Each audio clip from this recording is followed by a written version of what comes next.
Doug, Mark, and Mike welcoming you back to Down the Stretch. Oh, hey, you guys. How you guys doing? Good Good, morning, Doug. Doug. How are Good you? to speak with you again. Doug, You too. Thank you. I talked about Square Eddie's fine second in the San Rafael, and in a moment our audience is going to be watching that. But that was his last start, and it was 13 weeks ago. What happened to Square Eddie? Well, he ran a good race there. He ran a good second there and came out of it in good shape. And then I worked him a few weeks after that, and he came out with a sore shin.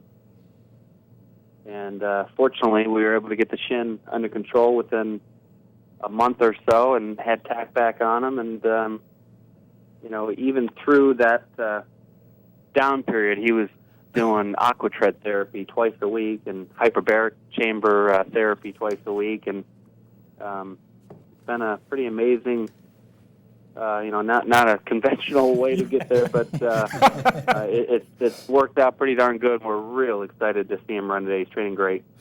Doug, when he came down with a shin, had you basically given up hope of making the Kentucky Derby at that point?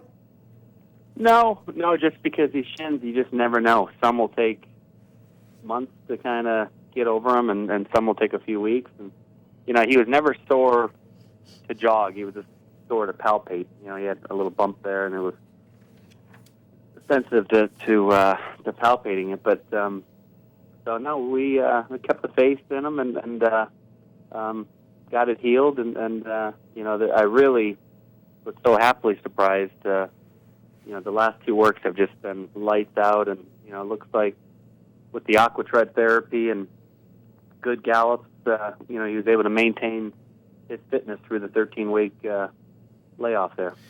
Doug, at what point did you and Mr. Redham say to yourselves, you know what, I think we can still make the Derby with this colt?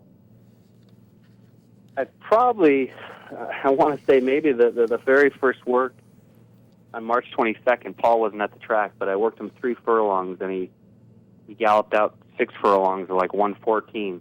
I was like, oh my God! And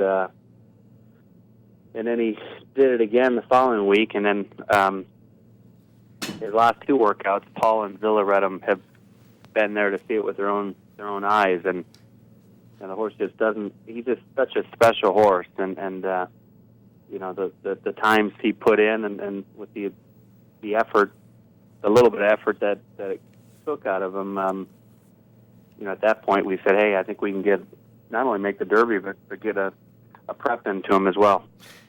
Doug, how has Square Eddie changed physically and maybe mentally from 2 to 3?